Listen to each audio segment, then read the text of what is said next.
Bismillahirrahmanirrahim. Assalamualaikum warahmatullahi wabarakatuh.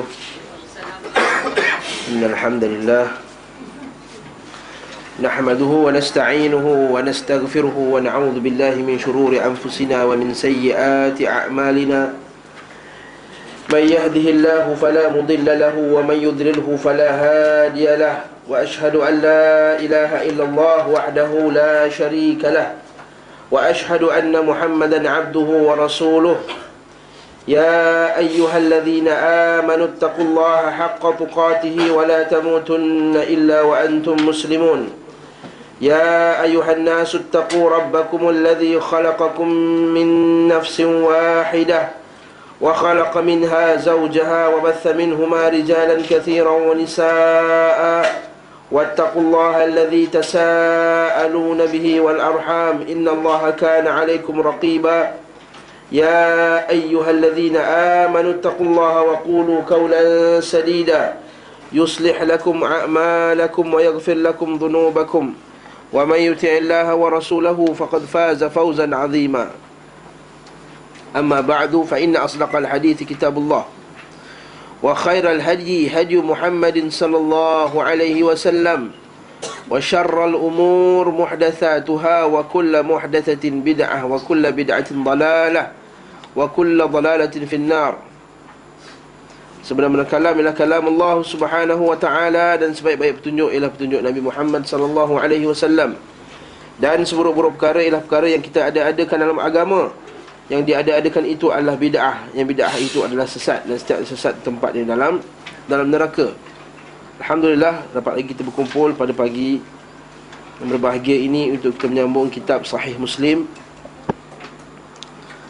Dan sebelum kita mulakan kuliah ni, suka kita ingatkan, di zaman fitnah ini hendaklah kita sentiasa multazim, beriltizam dengan jalan Al-Quran dan Sunnah, iaitu kita tidak terlibat dengan fitnah-fitnah yang berlaku di sekeliling kita. Ya, sekarang ni musim tengah kehangatan pilihan raya ni, macam-macam macam-macam di keliling kita. Kadang-kadang iltabasa alaina, ultubisa alaina al-haq wal batil, bercampurnya di hadapan kita yang hak dan yang batil, sehingga kita tak tahu mana satu yang betul, mana satu yang salah.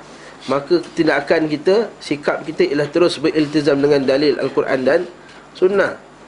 Ya. Sebab itulah kata para sahabat radhiyallahu anhum, kata bila dibawa kepada mereka di isu berkenaan dengan pemimpin yang zalim, Hajjaj, apa kata sahabat tadi? Jadi isbiru hatta talqaw la ya'ti zaman illa wa ba'dahu syarrun min. Tidak satu zaman pun yang datang melainkan zaman yang datang lepas tu lebih teruk daripada zaman yang sebelumnya. Oleh itu, kata sahabat tadi, bersegeralah beramal. Sekarang ni kita ada peluang lagi amal lagi boleh datang kelas. Jadi bersegera datang kelas sekarang. Bila dah datang syarrun min, bila tak boleh datang kelas, nanti kita ada masa nak datang kelas. Masa ketika itu kita akan menyesal. Betul kata para sahabat tadi, la ya'ti zamanun illa wa ba'dahu syarrun min. Tak datang satu zaman tu melainkan zaman yang datang lepasnya lebih teruk daripada zaman sebelumnya. Hatta talqaw isbiru hatta talqaw rabbakum. Bersabarlah sehingga kamu jumpa dengan Tuhanmu nanti. Oleh itu, Al-Imam An-Nawawi rahimahullahu ta'ala meletakkan hadis ini dalam bab al-mubadarah ilal amal, bersegera kepada beramal. Itu bersegera datang kelas, bukan maksudnya tergesa-gesa. Bersegera maksudnya ada saja peluang, kita bersegera untuk mencari ilmu, bersegera untuk beramal, bersegera untuk berbuat baik dan lain-lain. Alhamdulillah, untuk ahli sunnah dia tetap dalam kebenaran. Itu kata Nabi SAW, ahli sunnah ni walaupun macam mana keliling ni berlaku, dia akan tetap juga. Dan walaupun dia terpaksa pegang pokok, peluk pokok, dan terpaksa makan ranting-ranting, makan daun-daun untuk memegang Al-Quran dan As-Sunnah. Kita tak sampai tahap lagi, kita boleh makan cabai hijau lagi, boleh makan macam-macam ni, sedap lagi ya. Ikan bakar boleh makan lagi. Jadi kita bersegeralah time sekarang ni ketika kita dalam kesenangan, kemudahan. Kita dalam rahimakumullahu jami'an, kita dalam masih lagi hadis Muaz bin Jabal. Hadis Muaz bin Jabal. Pada kuliah lepas saya bacakan semua matan-matannya berkenaan dengan Muaz bin Jabal. Hari ini kita tengok sedikit apakah pengajaran-pengajaran yang boleh kita dapat daripada hadis Muaz bin Jabal ini. Kita patah balik pada pada hadis yang ke-43. Hadis yang ke-43. supaya kita tengok balik apa pengajaran-pengajaran yang boleh kita dapat daripada hadis ini. Iaitu hadis 43 tu seperti dikatakan telah menceritakan kepada kami Anas bin Malik dari Mu'adh bin Jabal. Apa pengajaran kat situ? Anas bin Malik meriwayatkan daripada Mu'adh bin Jabal. Anas bin Malik sahabat. Dia meriwayatkan hadis daripada Mu'adh bin Jabal. Apa pengajaran kat situ?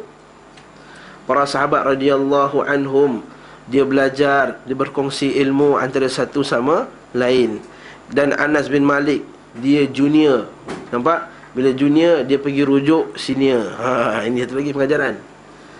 Bukanlah kita kata senior tu semestinya betul, tetapi hendaklah seorang yang beriman kepada Allah Ta'ala, yang ahli ilmu itu, yang tawaduk, hendaklah dia merujuk kepada orang yang lebih tua sebenarnya. Betul lah kata Nabi SAW dalam hadis yang sahih yang disahihkan oleh Al-Syekh Al-Albani rahimahullah. Dia kata al-barakatu ma'a akabir. Berkat itu ada pada yang tua-tua, yang dewasa, yang senior. Sebab mereka lebih tua, lebih berpengalaman, lebih mengetahui. Apatah lagi sesuai dengan perintah Allah Subhanahu wa taala, wasyawiruhum fil amr. Dan hendaklah kamu bermesyuarat dengan mereka, iaitu dengan orang para muslimin dalam sesuatu perkara.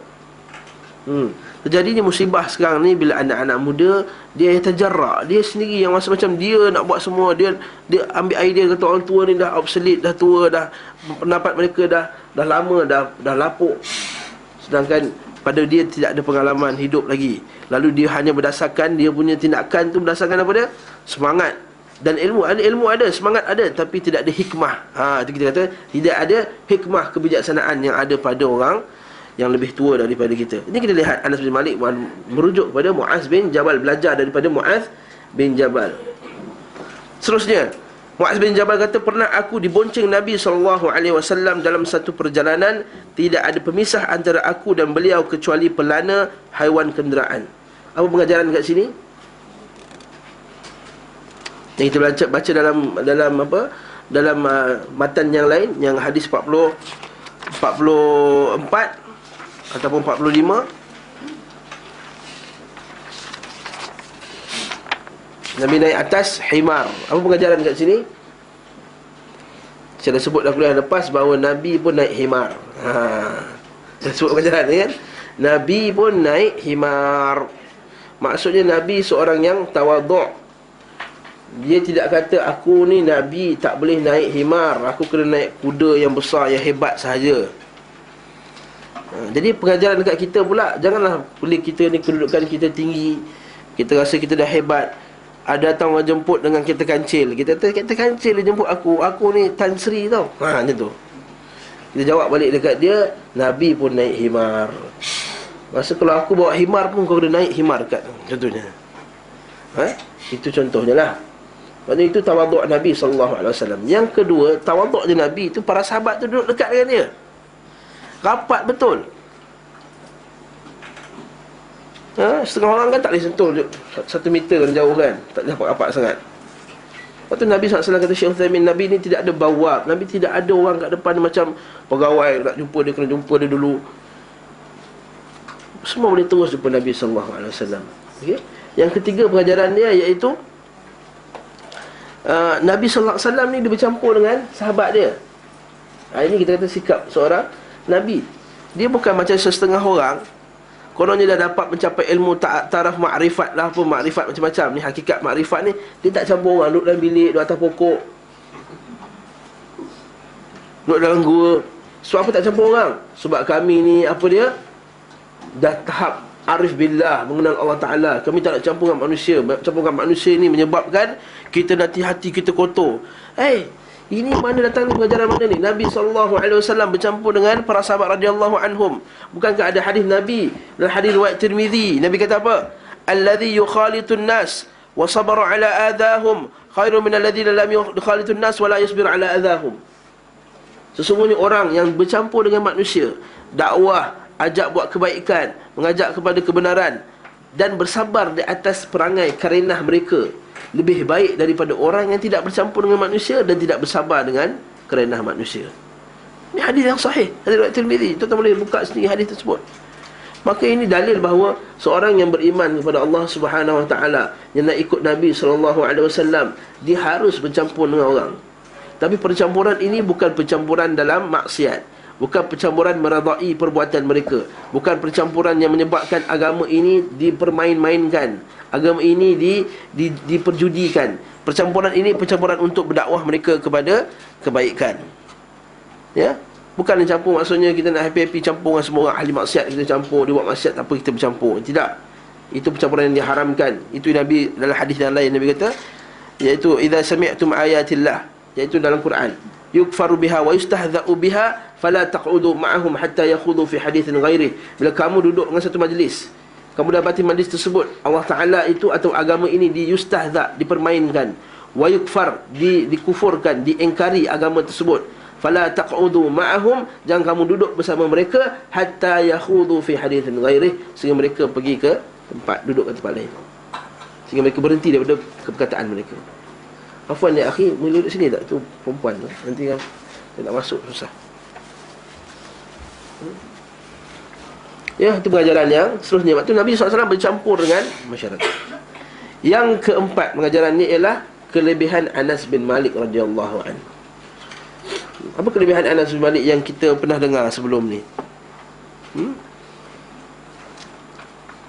Anas bin Malik ni Nabi pernah declare, wahai Anas, uhibbuka fillah.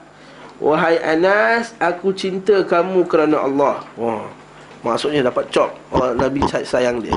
Kalau Nabi sayang dia, ada tak pada dia sifat yang tak elok? Tak mungkin. Tidak mungkin Nabi SAW akan sayang kepada orang yang orang munafik. Tidak mungkin Nabi SAW akan sayang kepada orang yang ahli maksiat. Tidak mungkin Nabi SAW akan sayang kepada ahli bid'ah. Ya? Sebab itu termasuk dalam bab al-wala' wal-bara'. Al-wala' wal-bara', iaitu kita cinta yang apa yang Allah Ta'ala dan Rasulnya cinta, dan membenci apa yang Allah Ta'ala dan Rasulnya benci. Ini bab iman. Ya, itu Anas bin Malik ni Nabi kata uhibbuka fillah. Oleh itu wahai Anas, jangan kamu tinggalkan apa dia? Mengucapkan Allahumma a'inni ala zikrika wa syukrika wa husni ibadatika. Ini nasihat siapa ni? Kepada siapa? Kita kata ini kelebihan Mu'adz bin Jabal. Mu'adz bin Jabal ni Nabi SAW hantar dia lagi. Ini hadis Mu'adz bin Jabal ni kehebatan Mu'adz. Banyak lagi kehebatan Mu'adz. Itu para sahabatnya Al-Jalil. Lepas tu dia ni di mesyuarat, duduk dia bincang-bincang dengan para sahabat radhiyallahu anhum, ditermasukkan dalam majlis syura dan lain-lainnya. Ini kehebatan Mu'adz bin Jabal radhiyallahu anhu.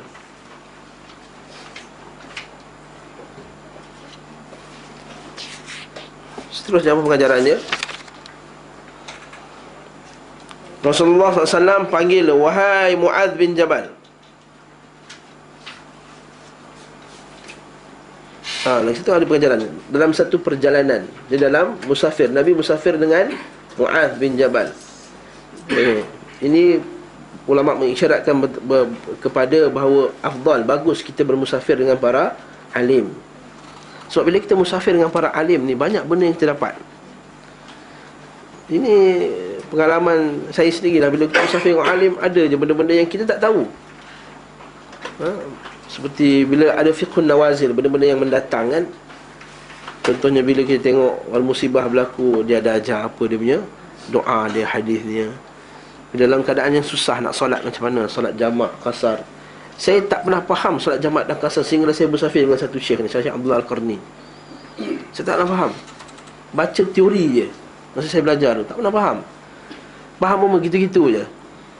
Sehinggalah saya bersafir dengan satu syekh ni, Syekh Abdullah Al-Qarni, di Perlis dulu. Bila kita belajar, oh macam ni rupanya. Oh banyak kasar ni, jamak ni kalau tak perlu tak payahlah jamak. Macam tu. Nanti kita asal musafir je kasar jamak, jamak kasar kan. Kalau kita tak perlu kan kepada jamak, kita kasar cukup lah. Macam Nabi SAW buat dekat Arafah, Nabi kasar saja tanpa, Nabi buat dekat bila Nabi musafir, Nabi kasar tanpa jamak. Bila Nabi kat Mina kan, ada tarwiyah tu, Nabi kasar tanpa berjamak kan. Jadi kita belajar tu, oh macam ni rupanya. Dan bila keadaan hari Jumaat, musafir hari Jumaat macam mana? Adakah perlu pergi solat Jumaat? Dan macam-macam lah lagi ilmu-ilmu yang kita dapat daripada musafir. Bila makanan macam nak buat, ada makanan tak cukup, itu sikap kita dengan orang, sikap dia bila bertemu dengan orang yang ahli bid'ah contohnya, atau ahli maksiat, cara dia berdakwah. Cantik kita tengok dia punya akhlak dia. Kat sini kita kata afdal ni, bagus kita bermusafir dengan orang yang alim. Oleh itu kalau ada Ustaz Usayyi buat umrah ke, saya sekali pergilah. Ya, Ustaz Usayyi buat umrah, siapa lagi ustaz-ustaz kita buat umrah? Ustaz Fatul Bari dia buat umrah, pergi.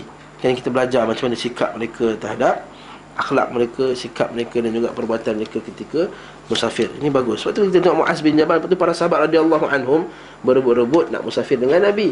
Hatta isteri Nabi pun berebut-rebut nak musafir dengan Nabi kan, sebab terpaksa Nabi buat undi. Ingat isteri Nabi nak musafir sebab nak jalan-jalan ke? Mana ada musafir ni macam kita lain lah. Kalau kita nak jom kita pergi ni Langkawi, memanglah berebut-rebut orang nak pergi. Sebab kita nak pergi apa? Nak pergi melancong, nak duduk hotel, nak makan sedap, apa, makan tom yum, semua sukalah. Tapi ingat pada zaman para sahabat, Nabi nak keluar musafir ekspedisi, pas jalan padang pasir apa semua. Dia nak pergi musafir dengan Nabi SAW, bukan nak melancong. Nak musafir sebab pertama nak berkhidmat dengan Nabi SAW. Yang kedua nak dapat ilmu yang tak ada pada orang lain ketika musafir tersebut. Sebab apa? Musafir di zaman Nabi SAW bukan senang. Padang pasir, bukan ada R&R nak buang air besar pun semua. Kita kalau buat R&R tu tandas kotor pun tak boleh kencing dah. Tahu tak? Kotor tak dah ni, cek R&R lain depan kau, ada satu lagi. Kan?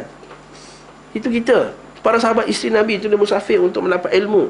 Sebab apa? Ada hadis Nabi dia kata as-safaru qit'atun minal azab, kata Nabi. As-safar, musafir itu qit'atun minal azab, sebahagian sepotong daripada azab. So apa sepotong daripada azab? Bila kita musafir, terpisah dengan anak isteri, tinggalkan anak, keluarga jauh. Kalau terputus makan macam mana, terputus minum macam mana, terputus duit macam mana, ditimpa di orang-orang jahat tangkap macam mana, orang jahat kacau kita, orang jahat mencuri, merompak macam mana. Sebagian daripada azab. Apa tak lagi zaman tu? Lepas tu ada setengah orang dia tak ada juga, ingat isteri Nabi berebut nak berjalan dengan Nabi. Bukan nak jalan Nabi, nak melancong, nak berkhidmat, nak mendapat ilmu yang tak dapat pada orang lain. Itu kepada sahabat radhiyallahu anhum ajma'in. Lepas tu bila Abu Bakar As-Siddiq dipilih untuk bersama dengan Nabi, dia paling happy sekali. Satu penghormatan terhadap mereka. Okey, ini kata mengajar kepada kita musafir dengan orang yang saleh, dengan orang yang alim. Kemudian Nabi panggil, wahai Muaz bin Jabal. Nabi panggil. Aku terus menyahut labbaika wa sa'daik. Kat sini aku menyahut panggilanmu ya Allah, aku memenuhi panggilanmu ya Rasulullah. Apa pengajaran kat sini?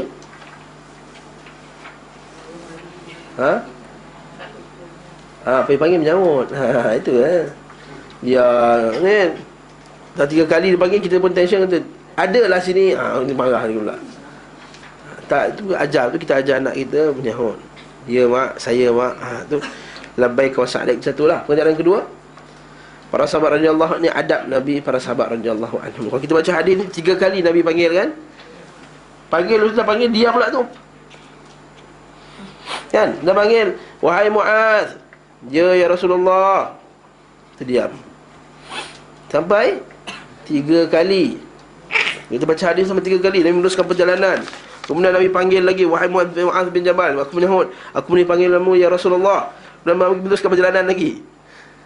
Dan Nabi panggil lagi. Kalau ikut kita, ya aku dah sahut kan tadi ya Rasulullah. Tak dengar ke? Macam kita, anak kita kan, mak, iyalah ni lah. Ya.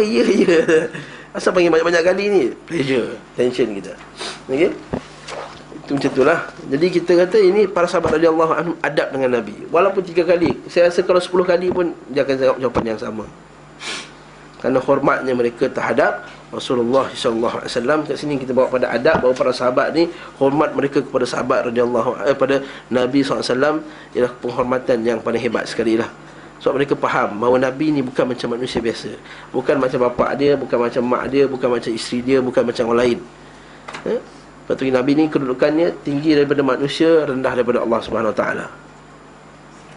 Itu kena ingat. Tinggi dia manusia yang terhebat, tapi dia rendah daripada Allah SWT. Tidak boleh letakkan makam Nabi lebih daripada makam Rasul. Pada bahasa yang sama, jangan memperlekehkan. La ifrata wa la tafrid. Tidak melampau dan tidak memperlekehkan.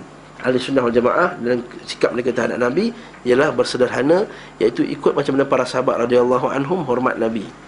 Sebenarnya saya sebut dalam kuliah, bukan kuliah ni, Bukit Jelutong kot. Setengah orang dia sangat ta'asub pada gurunya, sampai nak menikah pun dia tak minta izin daripada gurunya dulu, cari endorsement daripada gurunya. Dia kata, Syekh, ni aku dah kahwin dengan ni, boleh tak? Guru dia pun scan, tengok cantik, tak boleh. Rupanya guru dia nak ambil.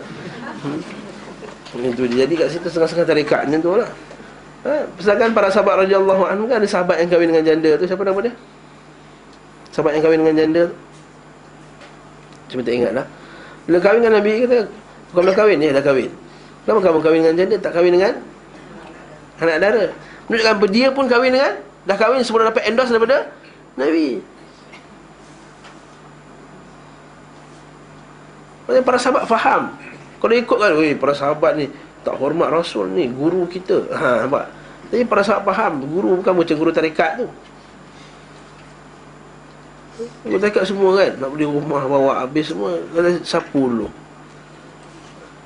Mana sebut mana guru tarikat yang miskin kat Malaysia? Kalau ada, bagi tahu saya. Guru tarikat yang miskin kat Malaysia. Kalau ada, saya bagi tahu saya akan pergi belajar kat dia. Tarikat Malaysia semua kaya-kaya, 2 istana, dua banglo besar. Tak nak sebut lah nama siapa kan. Pakai berabus, pakai tuan-tuan ni berabus, tuan-tuan pakai berabus, tapi tuan-tuan cari duit sendiri. Dia tu dia pau orang, pau anak murid dia. Dia buatlah kononnya guru dia ada berkat apa semua. Lepas tu, kamu nak ni, bagi duit. Orang semua bagi duit. Kesian, bagi. Sampai 100,000 sebulan. Gaji satu guru tarikat tu, orang bagi 100,000 sebulan. 100,000 sebulan. Pergi JPO tu, cek kasut beg Birkin tu.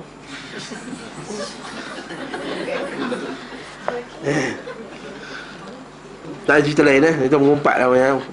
Dia tak sebut nama kan? Tak sebut nama, tak mengumpat. Kemudian dia kata apa? Beliau bersabda, tahukah kamu kewajipan manusia terhadap Allah? Tahukah kamu apa mahakullahi alal ibad? Apa mahakul ibadi ala Allah? Atau mahakullahi alal ibad? Apa hak Allah ke atas hamba ni, yang hamba ni patut buat? Apa pengajaran kat situ? Soalan tadi, iaitu Nabi, cara Nabi nak menarik perhatian orang. Kadang-kadang Nabi tanya dengan soalan. Ini kita adab tarbiyah Nabi, iaitu cara Nabi SAW mentarbiah para sahabatnya banyak dikemukakan dengan soalan. Yang pertama tadi dengan panggilan tadi, sahutan yang lain macam bunyinya kan. Sahut tu diam, sahut tu diam, sahut tu diam, menunjukkan benda tu Nabi nak bagi tahu satu benda yang sangat penting. Dan sahut 3 kali, sangat penting. Yang kedua, Nabi bertanya soalan, tahukah kamu? Nampak tak? Ini juga uslub Quran kan. Al-Qari'ah, mal-Qari'ah, wa ma adra kamal Qari'ah. Itu kan soalan. Alam tara kaifa fa'ala rabbuka bi ashabil fil. Tak kamu lihat, nampak soalan. Hal ataka hadithul ghashiyah. Soalan, nampak? Ini uslub Nabi. Jadi kita boleh juga ajar anak kita dengan tanya soalan, anak murid kita dengan bertanya soalan. Seterusnya pengajaran, dia kata mahaqullahi 'alal ibad. Muaz jawab apa? Muaz jawab apa? Allah wa rasuluhu a'lam. Allah wa rasuluhu a'lam. Allah dan Rasulnya lebih mengetahui. Apa pengajaran kat sini? Adab dalam belajar, iaitu pertama cakap Allahu a'lam atau mengajar. Bila kita cakap panjang-panjang, wallahu ta'ala a'lam. Yang satu. Yang kedua, adab apa lagi? Adab dengan Nabi SAW. Walaupun dia tahu, mungkin dia tahu apa hak Allah. Dia sahabat, mesti dia tahu apa hak Allah, iaitu tidak mentauhid, iaitu mentauhidkannya, tidak mensyirikkannya. Muaz mestilah tahu, sebab Muaz kan Nabi yang hantar pergi dakwah dekat Yaman. Takkanlah orang pendakwah, orang yang tak tahu apa hak Allah. Tapi kenapa dia jawab Allah wa rasuluhu a'lam? Adab dengan Nabi SAW.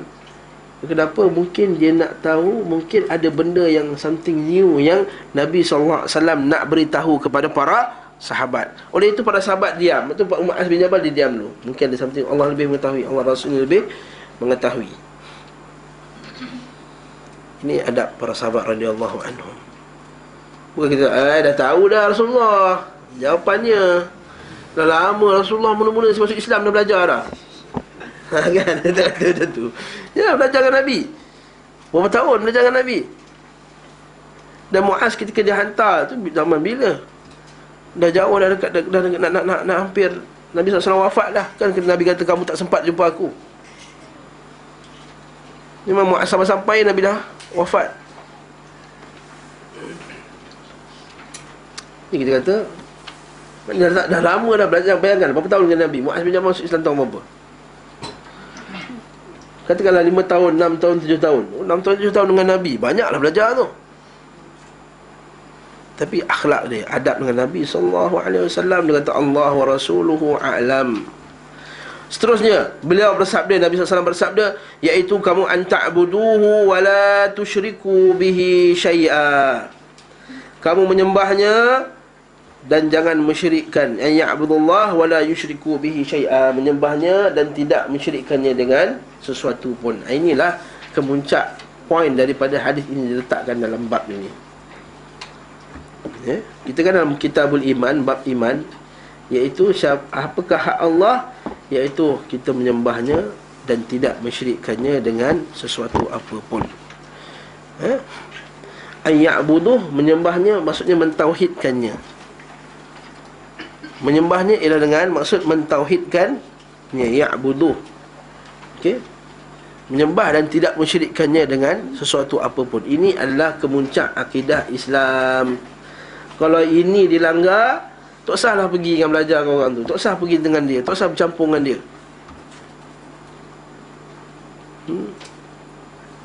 Dia langgar rukun yang pertama, hak Allah. Kalau kita ada ibu, orang langgar hak ibu kita, apa perasaan kita? Marah tak? Rumah mak kita, ni beberapa rumah mak, ada jiran sebelah parking sampai terjulur. Betapa marahnya kita kepada jiran, betul tak? Wah, asamnya jiran kita, parking sampai terlebih, betul tak? Tong sampah jiran tu orang letak kat depan rumah dia lah, tapi letak kat depan rumah kita pula. Hai, bengang lah kita. Maknanya hak yang macam tu kita punya marah, betul tak? Betul tak Muhammad? Tak ke tak marah? Sikit lah marah kan. Marah lah kan, marah. Sapu sampah depan rumah, sup dah tolak kata. Sup. Rumah dia bersih tu. Rumah kita pasir. Apa pasal ni? Itu mula perasaan bengang timbul. Geram. Bayangkan, itu hak-hak yang lekeh, hak yang lekeh. Benda pada jalan depan rumah bukan hak kita pun, betul tak? Jalan tu milik kerajaan punya jalan. Tapi pada depan rumah kita, dia langgar hak kita, perasaan kita macam mana? Allah. Ini hak Allah, orang syirikkan Allah Ta'ala. Tak apa. Kita kan pelbagai kaum. Tak apa, kita kan toleransi. Kita kan majmuk, macam-macam lah perkataan lain. Hormat, dia mengamalkan agamanya, satu isu yang lain. Tapi perasaan iman dalam hati kita tak boleh. Tak boleh rasa redha terhadap kekufuran, tak boleh rasa redha terhadap kesyirikan, tak boleh rasa redha terhadap maksiat. Hatta walau maksiat pun, kata apa kata Nabi SAW, yang paling lemah ialah benci dalam hati. Kau tak boleh benci, apa kata Nabi? Kau tak benci dalam hati, apa kata Nabi?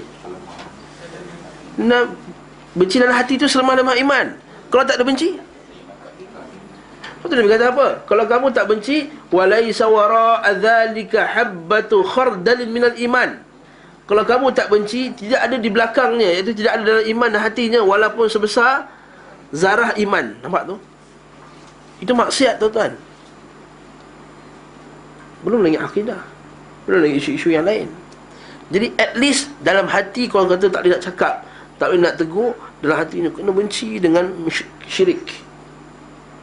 Sebab dia telah melanggar hak Allah yang paling besar sekali, iaitu kita menyembah dan tidak mensyirikkannya dengan sesuatu pun. Kalau orang faham masalah ni, tak ada jadi pluralisme punya. Kalau faham hadis ni, faham hak ni, bawa lah macam satu dunia pun datang, pluralism datang. Dia semalam ceramah kat sini kan, Islam liberal, bawa lah Islam liberal segedabak mana pun datang, kita tak tergoncang pun. Kita kata haqqullah ayya'buduhu wa la yusyriku bihi syai'a. Itu hak Allah. Tapi orang Islam ni tak faham, ini hak ni tak faham. Oleh itu mereka berjual beli dalam agamanya. Betul, Allah Ta'ala dalam Quran dan surah Al-Ma'idah, Allah Ta'ala tegur,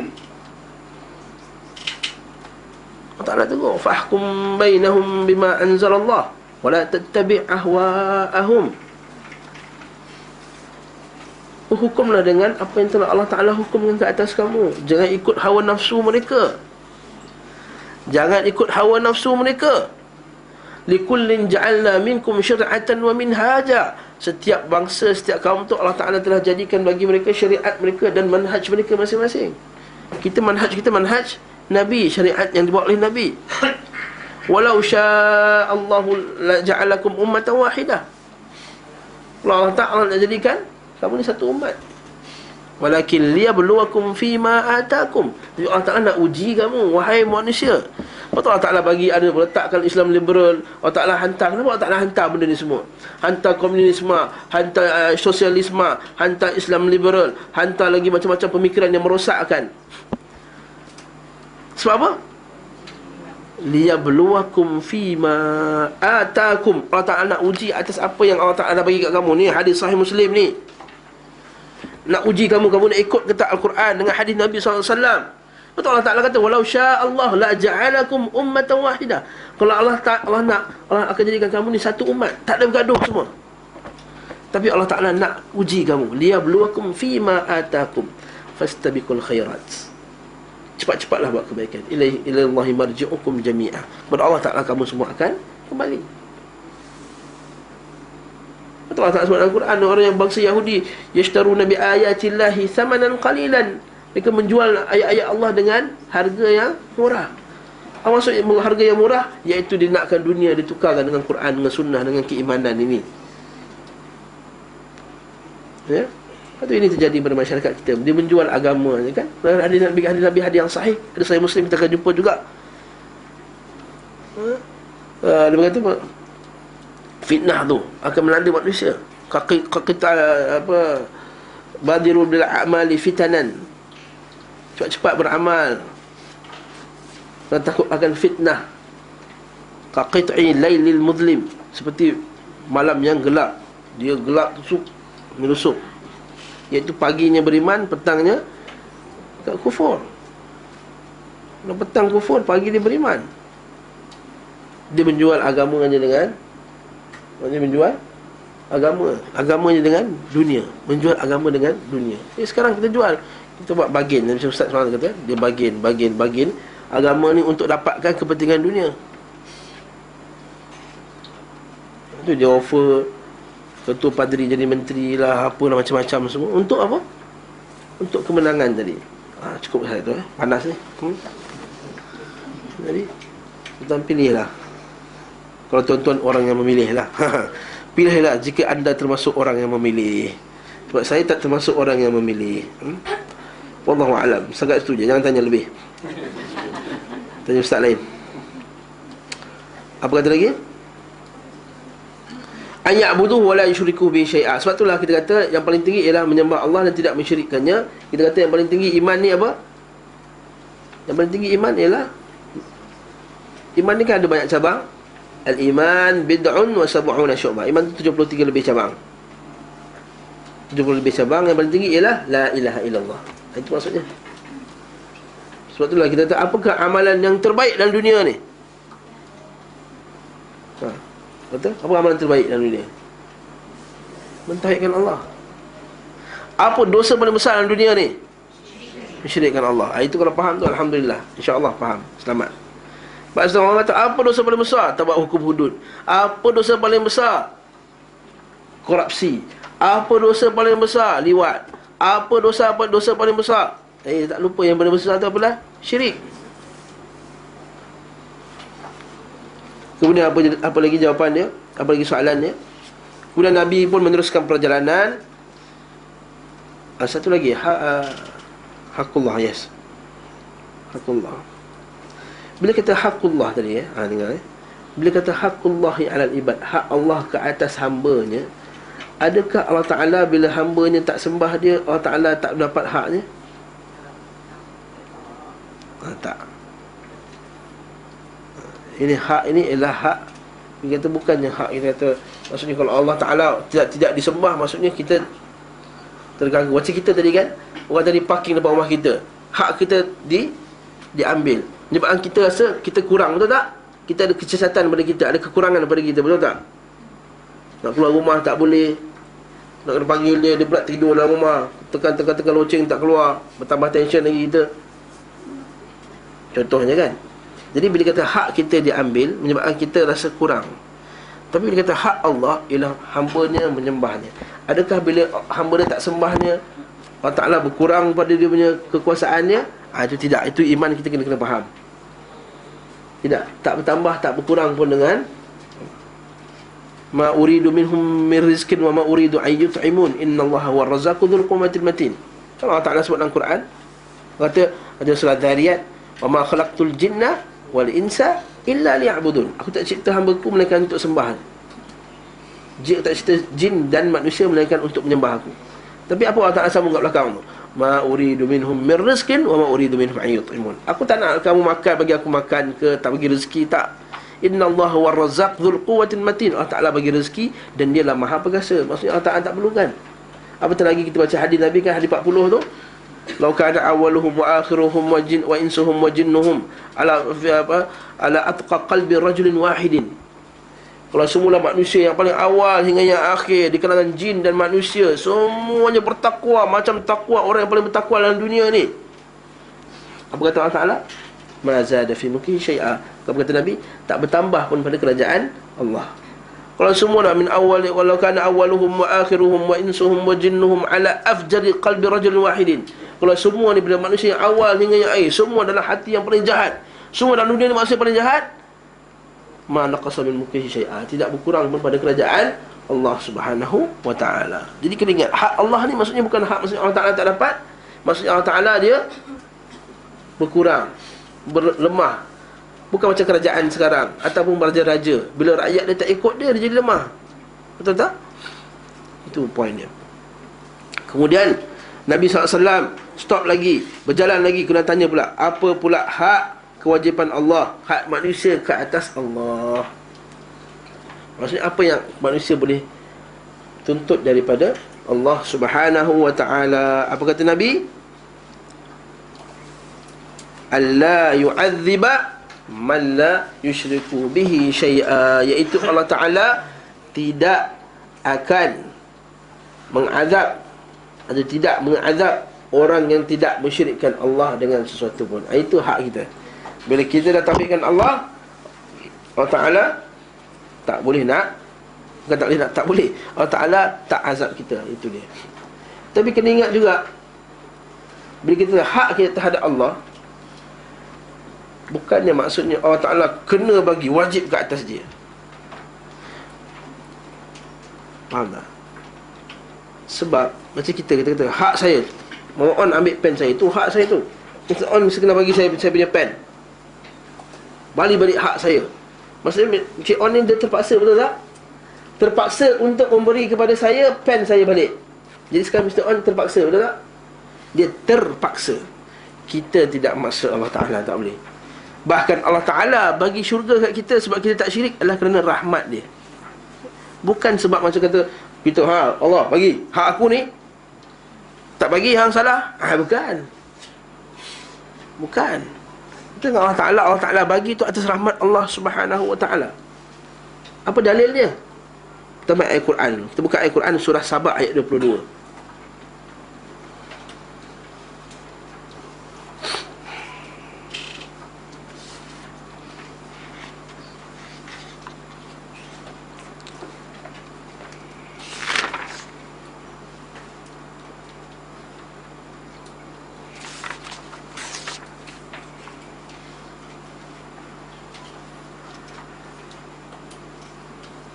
Afwan bukan surah tu, Al-An'am. Al-An'am ayat apa? Wa idza ja'aka alladhina yu'minuna bi ayatina faqul salamun alaikum kataba alaihi nafsihi rahmah. Itulah nak cari dah ni. Betul tak ingat ayat apa. Kataba ala nafsihi rahmah.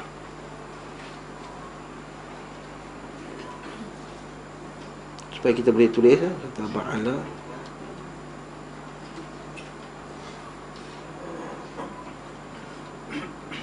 Al-An'am ayat 54. Ayat 54. 54.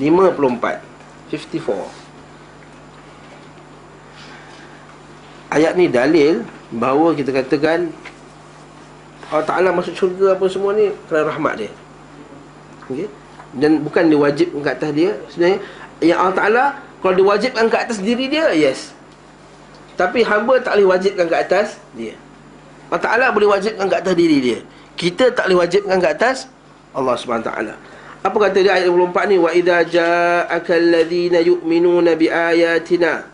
Dia datang kepada kamu orang yang beriman dengan ayat-ayat kami, maka katakanlah kepada mereka faqul salamun alaikum, sejahtera ke atas kamu.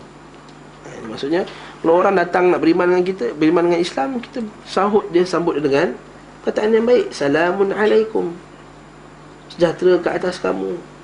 Bukan dia kata kau masuk Islam sebab apa? Nak kahwin Nak kahwin Pernah kena mama? Pernah kena nampak? Ni pengalaman hidup. Nak kahwin Nak apa lagi? Nak jadi dapat PR. Memang kalau yang orang Filipina masuk Islam lah, nak dapat warga negara ni, nak dapat apa? Macam-macam lah. Benefit lah.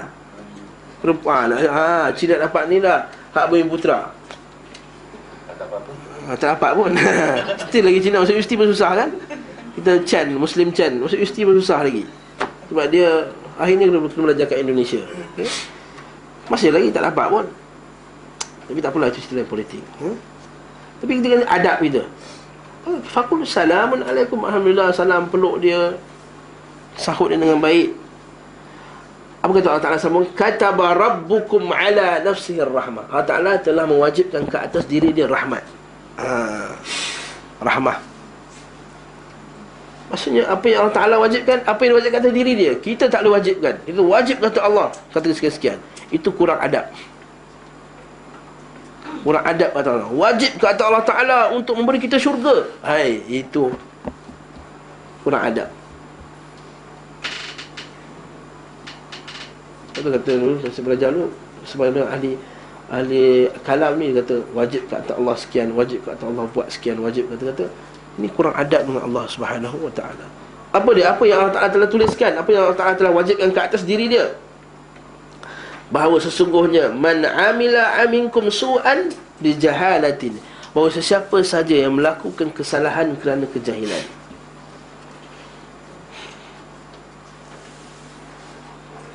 thumma taba min ba'di, kemudian taubat selepasnya, wa aslaha, dan memperbaiki dirinya, fa annahu ghafurur rahim, bahawa Allah Ta'ala ini Maha Pengampun lagi Maha Penyayang. Apa yang Allah Ta'ala wajib kat atas dia? Iaitu kalau orang tu buat jahat, buat kesilapan kerana kejahilan. Kata ulama, siapa saja yang langgar Allah fahuwa jahil. Siapa langgar perintah Allah maka dia jahil. Maka di atas kejahilan, melanggar perintah Allah Subhanahu wa taala, maka Allah Ta'ala kata aku ni pengampun dan Maha Penyayang. Kalau dia bertaubat, wa aslaha, dan memperbaiki diri. Ini banyak kali saya sebut dalam kuliah saya. Iaitu bertaubat tak cukup kata aku dah taubat dah, masjid tak pergi, belajar tak nak pergi, mengaji tak nak pergi, dia tak aslaha, dia tidak memperbaiki diri dia, maka dia tak termasuk lagi golongan orang yang bertaubat. Orang bertaubat dia wa aslaha, dia memperbaiki dirinya. Apa kata Allah Ta'ala? Fa annahu ghafurur rahim, semuanya dia pengampun lagi Maha Penyayang. Dalil bahawa rahmat. Apatah lagi hadis Nabi SAW. Apa hadis tu?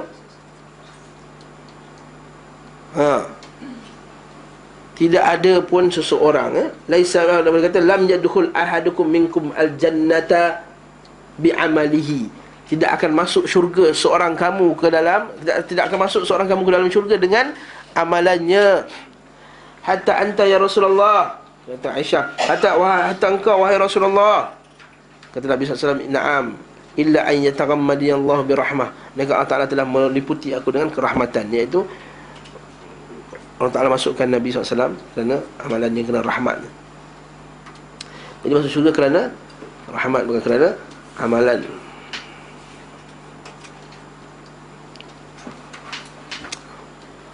Wallahu ta'ala a'lam. Itu pengajaran daripada hadis Mu'adh bin Jabal. Ada pengajaran lain tak? Yang tuan-tuan sendiri boleh nampak, ada tak?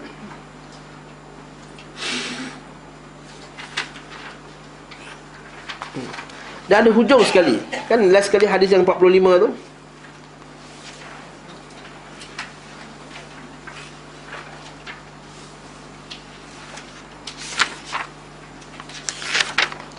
ataupun hadis 47.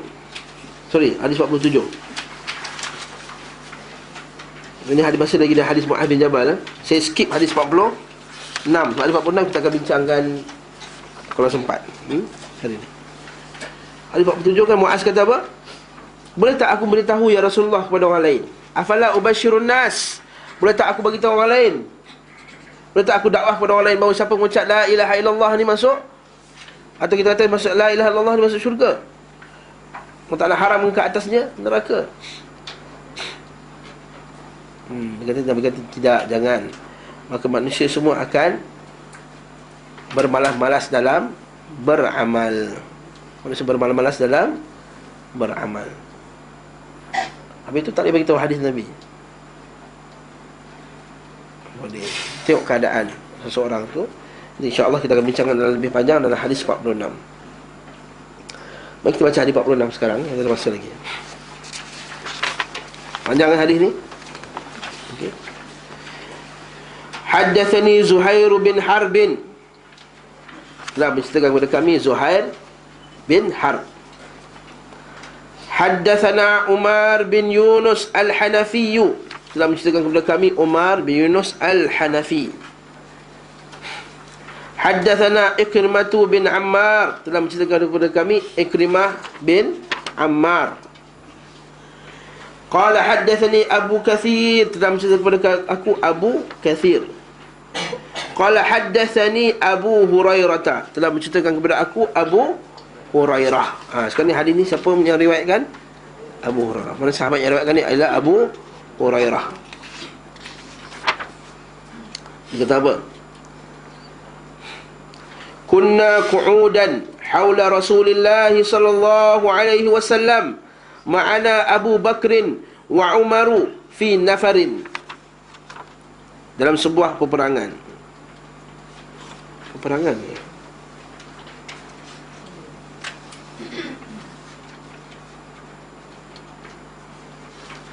Bukan peperangan. Dalam suatu majlis, satu keadaan, bukan peperangan, fi nafar. Betul kan tu, bukan peperangan pun. Sebab cerita ni dekat ladang. Macam Nabi pergi dekat ladang dalam peperangan pula. Nabi pergi menyorok kat ladang sebahagian.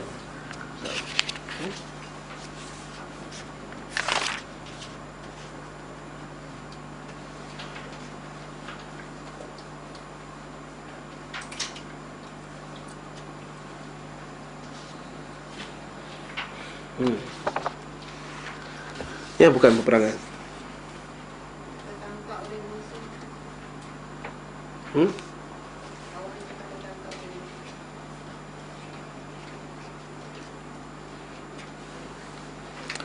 Tak boleh kalau peperangan. Macam ni dia pergi dekat kebun milik Ansar pula. Maksudnya dia bukan kat luar. Nabi yang perang kat dalam perang Uhud je. Perang Uhud, yang perang kat dalam perang Khandaq je, afwan. Macam dia boleh kata dia pergi ke ladang milik kaum Ansar dari Bani Najjar?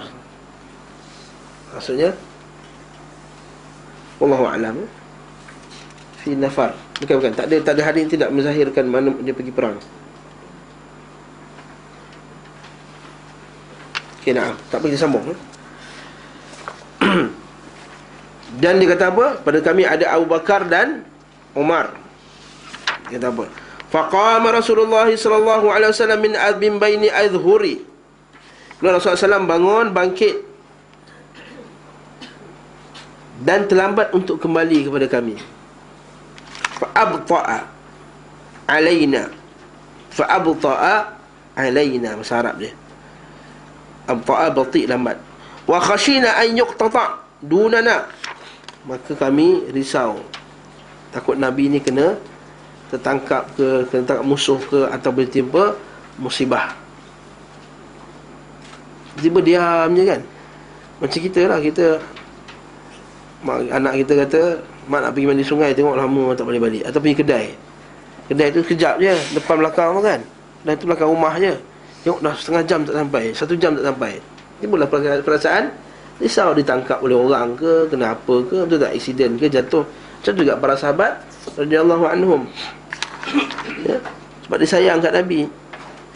Wa fazi'na faqumtu, kami pun risau, dan kami pun kerana orang yang paling kami khawatirkan adalah beliau, adalah aku. Yang orang yang paling khawatir ialah aku. Fakuntu awwala man fazi', akulah orang yang paling awal rasa macam terkejut.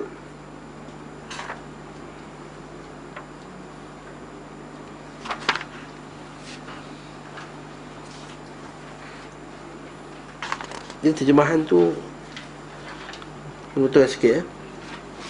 Fa khashina, kami khawatir, alhamdulillah. Wa fazi'na, dan kami terkejut, rasa takut.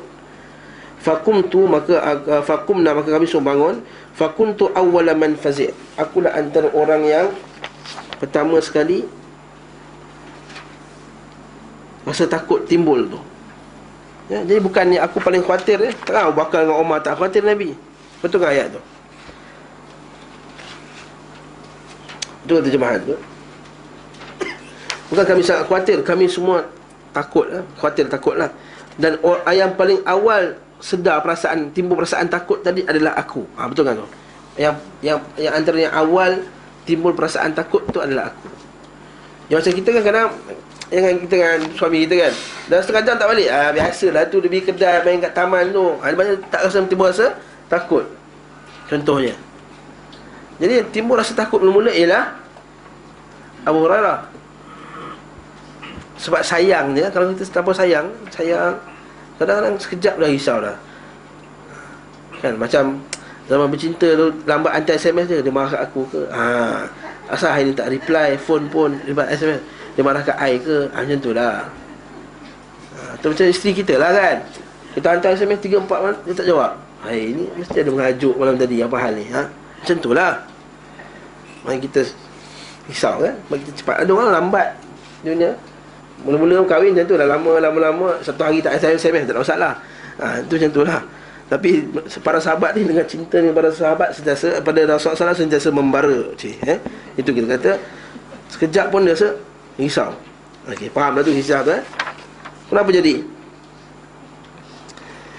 Fa kharajtu abtaghi Rasulullah sallallahu alaihi wasallam, maka aku pun keluar untuk mencari Rasulullah sallallahu alaihi wasallam.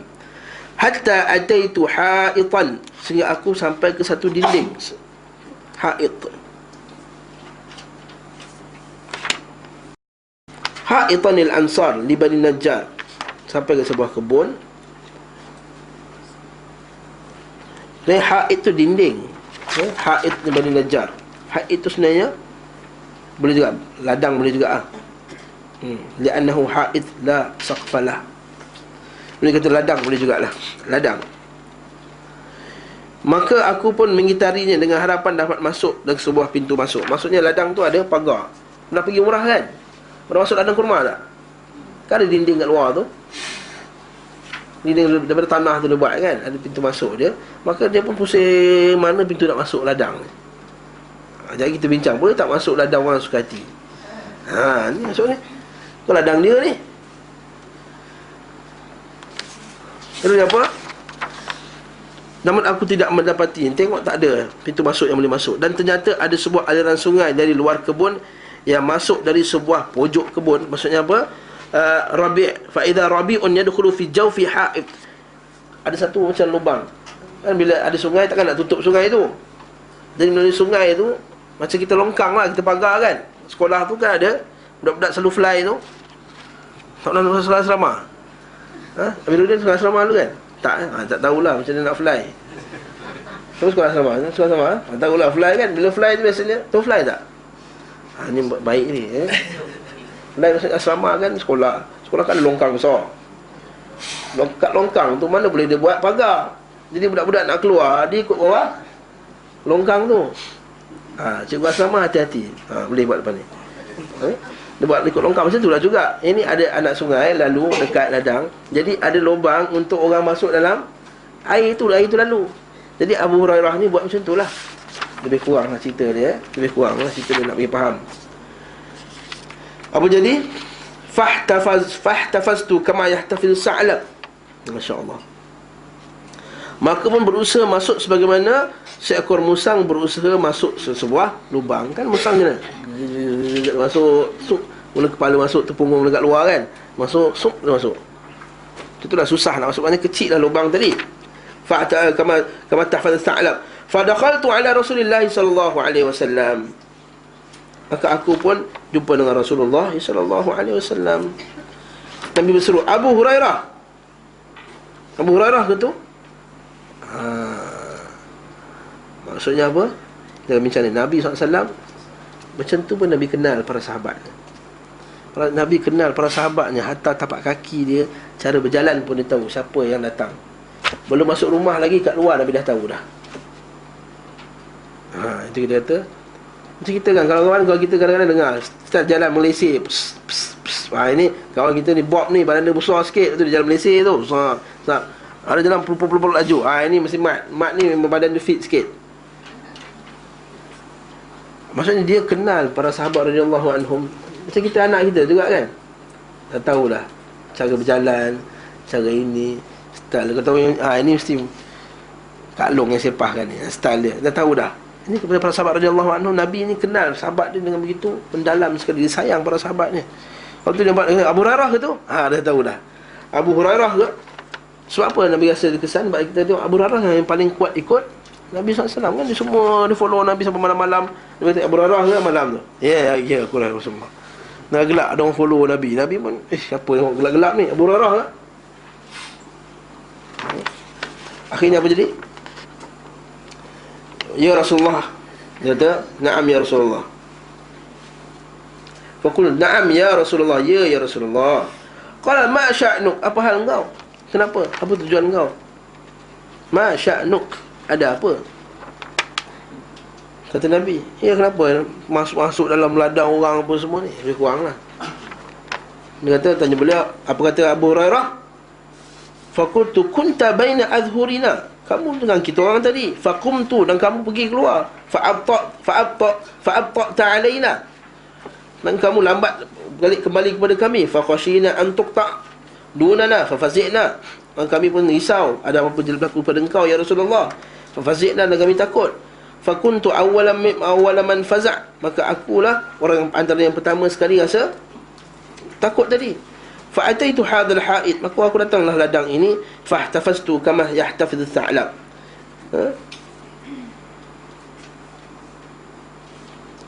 Mereka pun macam mananya si musang masuk dalam lubang. Wa haula innas, dan mereka wara'i, dekat belakangku. Maksudnya belum sampai lagi. Maksudnya on the way jugalah. Nak cari-cari Nabi sallallahu alaihi wasallam. Faqala Abu Hurairah faqala ya Aba Hurairah. Kata Nabi SAW, wahai Abu Hurairah, a'tani na'laih. Dan Nabi bagi kat Abu Hurairah apa? Kasut dia, na'laih. Nabi kasut kat dia. Maksudnya Nabi tak ada kasut lah lepas tu. Tak ada masalah, kat padang pasir tak apa. Fa'atani na'laih. Apa kata kat dia? Idhab bina'layya hatain. Pergilah kamu dengan kedua kasutku ini. Faman laqita min wara'i hadzal ha'id.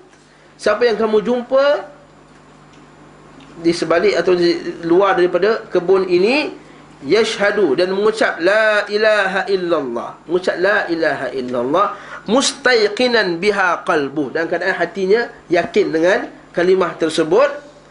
Fabashshirhu bil jannah. Maka bagi berita gembira kat dia bahawa dia akan masuk syurga. Maksud mengucap la ilaha illallah dengan memenuhi apa dia? syarat-syarat kalimah la ilaha illallah tadilah. Apa syarat kalimah la ilaha illallah? Ada 7 syarat kalimah la ilaha illallah. Pertama, al-ilmu. Yang kedua, al-yaqin. Yang ketiga, al-ikhlas. Yang keempat, as-sidqu. Yang kelima, al-inqiyadu atau al-qabul. Al-qabul. Yang keenam, al-inqiyad. Yang ketujuh ialah al-mahabbah. 7 ya. Pertama, ilmu. Yang kedua, yakin. Yang ketiga, ikhlas. Maksudnya tak campur padanya syirik. Yang keempat, as-sidqu, benar. Yang keempat, as-sidqu, benar. Maksudnya bukan nifaq. Ikhlas tadi lawannya syirik. As-sidqu, benar, lawannya nifaq. Sebab ada setengah orang yang mengucapkan dalam keadaan nifaq, nak selamatkan diri. Yang kelima, al-qabul. Dia kena terima apa saja yang konsekuensi bila dia mengucap la ilaha illallah tadi. Maksudnya apa? Bila mengucap la ilaha illallah, dia kena terima apa saja yang la ilaha illallah Muhammadur Rasulullah tu wajibkan ke atas dia. Contohnya, dia mengucap la ilaha illallah Muhammadur Rasulullah. Siapa mengucap la ilaha illallah Muhammadur Rasulullah, dia kena solat. Maka dia kena accept the consequence. Bila dia ucap la ilaha illallah, you kena accept the consequence. You have to follow Al-Quran. You have to follow the sunnah. You tak boleh mengucap la ilaha illallah, kemudian you tak accept dia punya consequence dia. I mengucap la ilaha illallah tapi I tak nak follow Quran. Tak cukuplah kalimah la ilaha illallah tu. Faham tak? Ya? Dan yang keenam, al-inqiyad. Al-inqiyad maksudnya you follow pula. Jangan accept je. Accept je, accept solat tu wajib, tapi you tak pernah follow. Tak jadi. Accept dah zakat tu wajib, tapi satu sen pun tak pernah keluar. Accept dah infak tu bagus untuk masuk syurga, tapi tak pernah infak pun. Dan yang ketujuh, al-mahabbah, kena cinta kalimah la ilallah. Dan siapa yang mematuhi kalimah la ilallah, ini al-bala' al-bara' lah, iaitu cinta kalimah la ilallah. Lain sikit minggu lepas saya bagi Saya bagi apa minggu lepas? Itu masuk saya mahabbah sebenarnya. Saya detailkan kat mahabbah. Jadi 7 lah. Pertama tadi apa? Ilmu, kena tahu maksud kalimah la ilallah. Mengucap la ilallah tapi tak faham. Yang kedua apa dia? Yakin. Benar, tak boleh goncang, tak boleh kata apa betul ke tak aku beramal ni. Yang ketiga, ikhlas, tidak ada bercampur padanya syirik. Maksudnya ucap la ilaha illallah tapi ada juga sembah lain, tak betul lah tu kalimah tu. Yang keempat, al-sidqu, benar, iaitu bila mengucapkan keadaan benar, bukan nifaq, bukan nak selamatkan diri dia macam orang munafik. Dia mengucap la ilaha illallah, kami beriman kepada engkau ya Rasulullah, tapi Allah Ta'ala kata mereka tak beriman dengan engkau ya Rasulullah. Yang kelima, al-qabul, dia terima benda tersebut, dia terima konsekuensi. Bila kita mengucapkan kalimah la ilaha illallah, dia terpaksa menerima semua konsekuensi kalimah la ilaha illallah Muhammadur Rasulullah. Ada orang ucap Muhammadur Rasulullah, Muhammad is messenger of Allah, tapi konsekuensi dia tak terima, iaitu kita patuh hanya beribadah dengan cara Nabi. Dia tak boleh terima benda tu. Mana Muhammadur Rasulullah kalau kamu beramal dengan cara kamu? Stop kat situ lah. Itu masuk bid'ah apa semua. Buat amalan yang Nabi tak buat. Dia kata okey, tak apa, amalan tu baik. Oh, itu Muhammadur Rasulullah tak mana? Muhammad is messenger of Allah. Muhammad sampaikan apa yang Allah Ta'ala nak. Tapi tu kau sampaikan daripada siapa? Tu konsekuensi dia. Muhammadur Rasulullah. Al-qabul. Yang kemudian al-inqiyad. Yang keenam, al-inqiyad, kena buatlah pula. Dah tahu dia tak buat, tak boleh pula. Al-inqiyad, kena buat, kena patuh. Dan yang terakhir ialah al-mahabbah, cintakan kalimah la ilaha illallah tadi. Ya. Itu barulah dapat kalimah la ilaha illallah. Kemudian mustaiqinan min qalbih, yakin dengan hatinya, bagi tahu dia akan masuk ke dalam syurga. Baru dapat tadi masuk dalam syurga. Bukan semudah-mudah itu saja. Ya. Kemudian kata, fakana awwalu man laqitu. Dan orang yang pertama yang aku jumpa ialah Umar Al-Khattab. Ni macam silap orang jumpa lah ni Umar Al-Khattab. Faqala ma hatani na'lan. Apakah dua kasut ini? Nanti kita akan bincang pelajaran dia. Kenapa Nabi beri kasut kat dia agak-agak. Umar kata, apa benda dua kasut ni? Apa salah dekat engkau ni? Kasut siapa ni? Ya Abu Hurairah kata, qultu hatani na'la Rasulullah sallallahu alaihi wasallam. Ini adalah dua kasut Rasulullah sallallahu alaihi wasallam. Ba'athani bihima. Maka Rasulullah utuskan aku dengan keduanya, dengan kedua kasut tadi. Man laqitu, dan siapa yang aku jumpa, yashhadu an la ilaha illallah, mengucap la ilaha illallah, mustayqinan biha qalbuh, yakin pada hatinya, basyartuhu bil jannah, aku akan beritahu dia akan masuk syurga. Apa jadi kat Umar? Fa daraba Umar bi yadihi baina thadiyya. Rasulullah tolak pukul antara kedua dadanya kat sini. Sehingga fa kharartu li isti, aku jatuh atas punggung aku, bam macam tu. Yang tolak kan, jatuh terduduk. Fa qala irji, pergi patah balik kat Nabi, pulang. Ya Abu Hurairah, pergi kat Nabi balik. Oh, Umar ni keras Umar ni memang keras lah.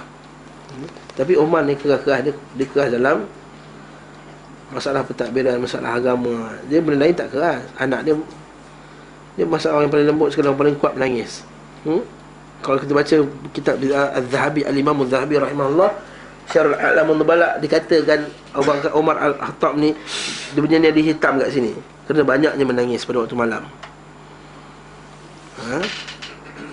Kita siang macam baik, tapi di hadapan Allah Ta'ala tak menangis. Kita keras dalam, lembut luar. Orang sedap rangup di luar, lembut di dalam, betul tak? Ini dalam keras, nampak luar nampak lembut, senyum, hati. Tak tahu lah, itu orang Melayu lah pada pendapat saya. Luar nampak Assalamualaikum, belakang dia lah tu yang tu, betul lah.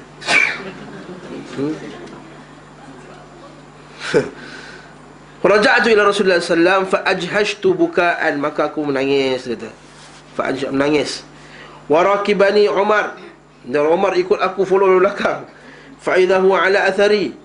Fa qala li Rasulullah sallallahu alaihi wasallam, ma laka ya Abu Hurairah. Nabi kata, kenapa wahai Abu Hurairah, kenapa menangis?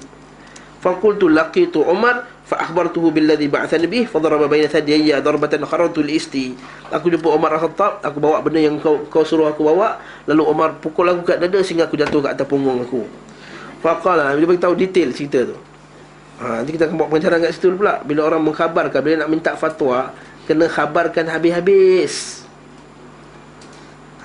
Baru dia boleh bagi fatwa yang betul. Sebab setengah orang, dia nak buat satu pendapat, sebenarnya nak syekh tu ikut pendapat dia, lalu dia buat soalan tu macam akan menghala kepada dia punya pendapat, lalu dia akan sebarkan pendapat tersebut kepada semua orang, seolah-olah syekh tu setuju dengan dia. Sebenarnya dia tanya soalan salah. Sebagai contoh macam ni lah. Dia kata, wahai syekh, apa hukum masuk pilihan raya, wahai syekh? Kat tempat kami ada dua calon. Satu calon kafir, satu calon Islam. Kafir ni memang buat zalim apa semua, kafir buat syirik apa semua. Satu ni Islam baik apa semua. Kalau tak mengundi, nanti yang kafir ni jahat, menang apa semua. Lalu kafir kata, jadi Imam Syekh kata, yes, pergilah mengundi, sokong yang Islam. Dia ambil tu je, pergilah mengundi, sokonglah Islam. Dia letak kat semua negara. Lepas tu nampak ni, Syekh ni sokong parti kita, parti kita Islam. Sebenarnya masa dia soalan tadi tak beritahu apa soalan dia. Nampak tak? Nampak tak? Soalan tu dia buat konteks lain, jawapan tu untuk konteks tersebut, tapi digunakan untuk konteks yang lain. Lalu timbullah musibah yang besar dalam masyarakat. Wallahu alam. Jangan tanya saya apa hukum masuk pilihan raya, tanya ustaz lain. Tanya ustaz lain. Tanya Ustaz Adli ke, tanya Ustaz Sulaiman Nordin ke, tanya Ustaz Ridwan ke. Saya tak nak jawab. Saya bukan mufti. Saya baca je kitab. Kenapa jadi kat dia? Ma hamalaka ala ma fa'alta. Kemudian Nabi kata ke Umar, wahai Umar, apa yang menyebabkan kau buat macam tu? Qala ya Rasulullah, bi abi anta wa ummi, demi ibuku dan bapaku ya Rasulullah. Fidaka. Maksudnya demi bapaku dan ibuku. Maksudnya bukanlah dia bersumpah dalam bapa dengan mak. Maksudnya demi ibuku dan bapaku dan ibuku di bawah kehendakmu ya Rasulullah. Maksudnya kalau kamu nak aku tinggalkan mak ayah aku pun tak masalah. Ya. Macam dia kata fidaka ya Rasulullah. Fidaka ya Rasulullah, maksudnya kami ini fidaka, kami ini korbanmu ya Rasulullah, tak kisah. Apa dia kata? Ab'atha Aba Hurairah bin Alaik, kamu telah menghantar Abu Hurairah dengan kasut kamu. Man laki yashhadu an la ilaha illallah mustaqiman min qalbihi basyarahu bil jannah, dia akan masuk syurga. Naam, kata Nabi, yes, betul. Qala fala ya Rasulullah, fala taf'al. Jangan buat macam tu ya Rasulullah. Ni Umar, kita mulham. Jadi ini diberi ilham kepada kebenaran. Fala taf'al ya Rasulullah, fa inni akhsha an yattakilan nas, dan aku takut manusia akan tidak beramal, meninggalkan amal alaiha, fa khallihim ya'malun, dan tinggalkan mereka supaya mereka beramal. Sebab Umar punya ijtihad, dia rasa kalau orang semua tahu benda ni, dia akan bermalas-malas nak ibadah. Maka apa kata Nabi? Setuju ke tak setuju? Qala Rasulullah sallallahu alaihi wasallam, fa khallihim, dan tinggalkan mereka beramal. Seolah-olah Nabi setuju dengan pendapat Umar. Bahkan sesuai tak dengan hadis Muaz bin Jabal tadi? Yang Muaz bin Jabal kata, ya Rasulullah, boleh tak aku beritahu orang lain? Dia kata tidak, fayattakilu, mereka akan tinggalkan amalan. Wallahu alam. Saya stop kat sini. Kita akan tengok pengajarannya pada 2 minggu akan datang, insya-Allah. Pada 2 minggu akan datang. Next week tak ada kelas. Saya ada kursus solat. Jadi minggu depan tidak ada solat, tidak ada kuliah dan tidak ada pengganti, ya? Tak ada kuliah dan tidak ada pengganti. Jadi ingat, kita punya mau'id, kita punya perjumpaan seterusnya adalah pada 27 28 ke 27? 28 Ahad. 28 hari bulan 4, insya-Allah taala. Seminggu sebelum pilihan raya kan? Ya ke? Ya, seminggu kan? Insya-Allah. Sempat lagi tu. Sempat lagi kita ambil pengajaran pada hadis ni, okay? Sebelum semua bersibuk-sibuk. Hari pilihan raya tak ada kelas dah kan kiranya? 15 tak ada. Ha? 5 bulan tak ada kelas. 5 bulan tak ada kelas. Semua tutup. Semua tutup. Wah, taklim tutup 15 bulan. 15 15 untuk beri ruang kepada siapa yang mengundi untuk mengundi. Siapa yang mengundi, bukan asal taklim beri ruang. Siapa yang nak mengundi pergi mengundi. Kita patuh pada pemerintah. Okey, kuliah khas petang ni, tuan-tuan, pukul 3 petang. Beware of the imposter Dajjal. Bincang pasal Dajjal. Dajjal ni bukan Dajjal besar aja, ada Dajjal kecil pun banyak. Jadi kena berazam pasal Dajjal kecil. Dajjal kecil keluar dulu sebelum Dajjal besar. Nak kenal Dajjal kecil ni, datang kelas petang ni, Syekh Yunus Katrada, pukul 3 petang. Siapa Syekh Yunus Katrada ni? Graduan Universiti Islam Madinah. Dia ada buat Madinah Center dekat Kanada kan? Dia pendakwah, beramai orang yang masuk Islam di tangannya.